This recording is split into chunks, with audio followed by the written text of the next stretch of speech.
The new album as well has been announced, which is coming in January 25th. January 25th. Yeah. 25. What can you tell me about the album? Because you guys have dipped into country music. We've obviously done pop and straddled R&B, and you're very versatile when it comes to genres. So what are we getting from the new album? That's exactly why So our named musical DNA. We called it DNA. Consists of country, R&B, pop, rock, a little bit of everything. gospel. Yeah. So we decided to call the album Digital and analog. I think that's because if people DNA, our music, our DNA, it's in our when blood. the album was going to be half this and half that. It's in our blood. That's what inspired This it. is when we were DNA. talking about It's it. in our blood.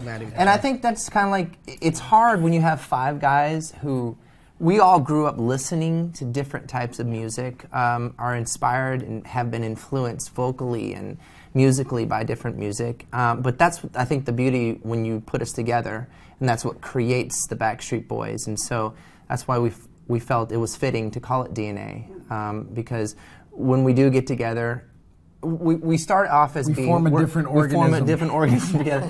But we're vocalists first. We're vocalists and entertainers first, and we thankfully can sing different types of music. And we can't make up our mind, basically, so that's why we call it DNA. No, but really the album really took shape over the past probably year. I think once we did Don't Go Breaking My Heart, things really started kind of making sense and taking shape. And again, just got, this was our first time working with brand new producers. Stuart Crichton, who's originally from Scotland. Yep. Wrote and produced, and Rabel produced Don't Go Breaking My Heart. So I want to give him a shout out. He's from Scotland.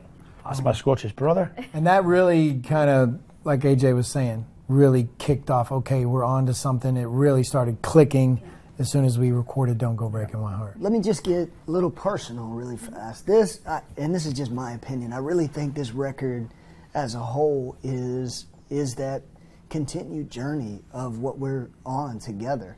It's been affected and it's been molded by all of the things that we've been through as a unit. And to put an album like DNA together, it is broad ends of the spectrum of everything that we've grown up listening to where we are today, to where we want to go in the future, because we're not done yet. And I really think it's a journey, it's a revelation of kind of Backstreet Boys, 2019, of where we see ourselves, walking off into the future and still making music, but having those remnants of that traditional sound. When you have all 5 of us singing together on a chorus, it's a signature sound that a lot of people remember for many decades, and hopefully we'll be able to continue that on in the future. Absolutely. We have an a cappella song on the album that I really like, that was produced by, or arranged by the arranger for Pentatonics.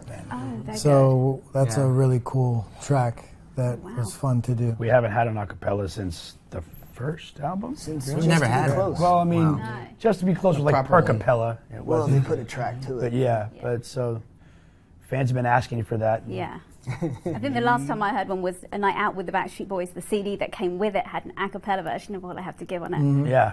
I'm not showing that. I'm too much a fangirl here. But they did. So. That's correct. You're right. You're right. Nice. How is Prep for the World Tour going then? We're in the phases of locking the production and the ideas and the stage design and the set list and all that down, but we want it to be a non-stop kind of party from top to bottom. We want to vibe and rock with our band. Ever taken a band? First time in a long time. Yeah. It's coming together. Does anyone struggle now with when you're having to do these dance routines? Because I'm one of these girls who just wants to go home at the end of the day and just go to sleep because I'm really tired. Like, I feel my age. I don't know how you guys We don't still feel get our up. age until the next morning. Until the day after. When you're in it, you've got that adrenaline's adrenaline, going, and you're feeding off the audience, and you're in that moment. But yeah, like you said, the very next morning, you're like, oh, good God. I'm not 20 anymore. Yep. How'd I pull that muscle that I don't even use? Let's stop in the score.